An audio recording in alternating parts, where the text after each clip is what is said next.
বিশ্বনবী বললেন ইন্না লিকুল্লি শাইইন কলবান, সব জিনিসের একটা কলব আছে। ওয়া ইন্না কলবাল কোরআনি সূরাতু ইয়াসিন, আর কোরআনের কলবের নাম হলো সূরাতু ইয়াসিন। মান ক্বারাআ সূরাতা ইয়াসিন মাররা ওয়াহিদা, একবার সূরাতু ইয়াসিন তেলাওয়াত করলে 10 পারা কোরআন খতমের সওয়াব হয়ে যায়। বিশ্বনবী বলতেন ইন্না ফিল জাসাদি মুদগা, দেহে একটা গোশতের টুকরা আছে। ইযা সালুহাত সালুহাল জাসাদু কুল্লু, এই দেহের গোশতের টুকরা যদি ভালো হয়ে যায় পুরো দেহটারে ভালো করে দেয় কে? আল্লাহ। এই দেহের গোশতের টুকরাটা যদি পচে যায় পুরো দেহটারে নষ্ট করে দেয় কে? বিশ্বনবী বললেন আলা ওয়াহিয়াল কলব, এই টুকরাটার নাম হলো কলব। এজন্য আল্লাহ বললেন আলা বিযিক্রিল্লাহি তাতমাইন্নুল কুলুব, দুনিয়ার কোন জিনিস দিয়ে কলব ঠান্ডা হয় না, দুনিয়ার কোন জিনিস দিয়ে কলব পরিচ্ছন্ন হয় না।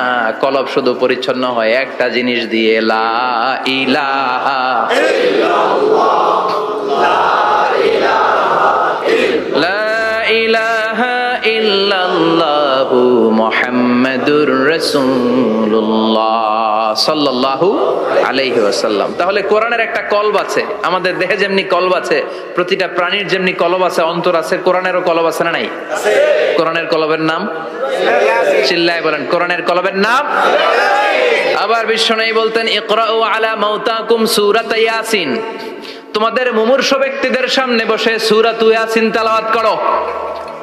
রূহ চলে যাবে, মৃত্যুর একেবারে দ্বার প্রান্তে দাঁড়িয়ে এই মুহূর্তে তার পাশে বসে পড়তে আরম্ভ করেন ইয়াসিন ওয়াল কুরআনিল হাকীম ইন্নাকা লামিনাল মুরসালিনা আলা সিরাতিম মুস্তাকিম। ওই ব্যক্তির ঈমানের মৃত্যু দান করে দিবে কে? আল্লাহ। মৃত্যুর কষ্ট হালকা করে দিবে কে? আল্লাহ।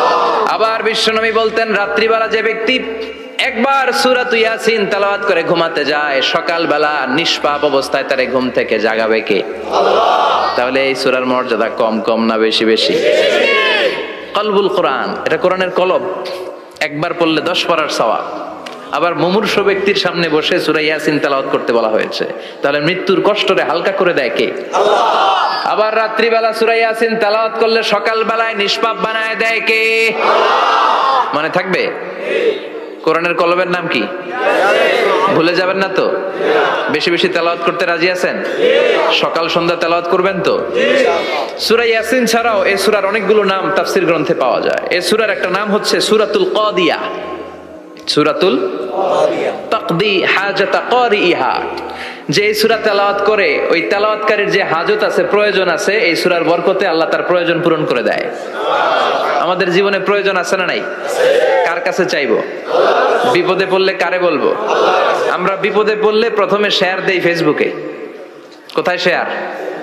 আগে শেয়ার দিব কার কাছে? মনে থাকবে? বিপদে পড়লে ফেসবুকে শেয়ার দিব না, বন্ধুরে শেয়ার করব না, বউয়ের কাছেও পরে শেয়ার করব, আগে শেয়ার করব কার কাছে? মনে থাকবে? এজন্য বিশ্বনবী বলতেন এই সূরার নাম সূরাতুল কাদিয়া, মানুষের হাজত পূরণ করে দেয়। এই সূরা তেলাওয়াত করে যদি আপনি আল্লাহর কাছে কোনো বিপদ থেকে পানা চান অথবা কোনো প্রয়োজন নিয়ে দোয়া করেন, সূরার বরকতে প্রয়োজনটা পূর্ণ করে দেয় কে? আল্লাহ। কেউ যেটা পারে না পারে কে? আল্লাহ।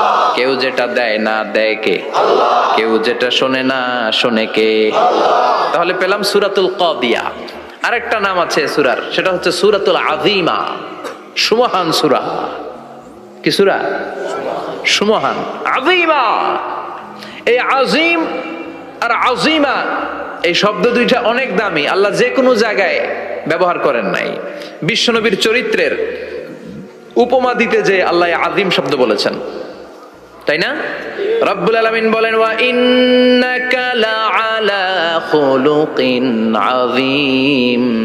ও নবী, সাধারণ কোন চরিত্র আপনারে আমি দেই নাই, আপনারে আমি দিয়েছি আযীম একটা চরিত্র, খুলুকুন আযীম।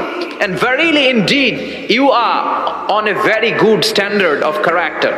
অসাধারণ চরিত্র দিয়েছে। বিশ্বনবীর চরিত্র বুঝাতে যে আল্লাহ কি শব্দ ব্যবহার করেছেন? কথা বলে না, তাফসীর শিখে যেতে হবে। কোন শব্দ ব্যবহার করেছেন? আযীম। আবার আল্লাহ নিজের পরিচয় দিতে যে আজিম বলেছেন, ওয়ালা ইয়াউদুহু হিফযুহুমা ওয়া হুয়াল আলিয়্যুল আযীম। সুবহানাল্লাহ। আকাশ জমিনের নিয়ন্ত্রণ করতে যে আল্লাহ কখনো ক্লান্ত হয় নাকি? কারণ তিনি হচ্ছেন আল আলিয়্যুল আযীম। আল্লাহু আকবার। তার মানে নবীর চরিত্রের ক্ষেত্রে আজিম, আল্লাহর নিজের সত্তার ক্ষেত্রে আল্লাহ বললেন আযীম। আবার বললেন কিয়ামতের দিন গোটা পৃথিবীটারে আমি নাড়িয়ে দেব, গোটা পৃথিবীতে একটা আমি ভূমিকম্প দিব। এই কথাও কোরআনে আছে না নাই? ইযা জুলজিলাতিল আরদু জিলজালাহা আল কারিয়াতু মাল কারিয়া। পুরো পৃথিবী কাঁপিয়ে দিব। এই কাঁপাকাঁপিটা ওই দিনের ভূমিকম্পটা কি অন্যান্য সময়ের ভূমিকম্পের মতো হবে? এই ভূমিকম্পকে আল্লাহ বলেছেন আজিম। ইন্না জালজালাতা সাআতি লা শাইউন আযীম। সেদিনের ভূমিকম্প সাধারণ কোনো আর্থকোয়েক নয়, সাধারণ ভাইব্রেশন না, এটা আযীম। আবার আল্লাহ কোরআনকেও আযীম বলেছেন, ওয়ালাকাদ আতাইনাকা সাবআম মিনাল মাসানি ওয়াল কুরআনাল আযীম। ও নবী, আমি আপনার নিত্য পাঠনীয় সপ্তবাক্য সূরাতুল ফাতিহা দিয়েছি, সাথে সাথে কোরআনে আযীম দান করেছি। সুবহানাল্লাহ। তার মানে কোরআন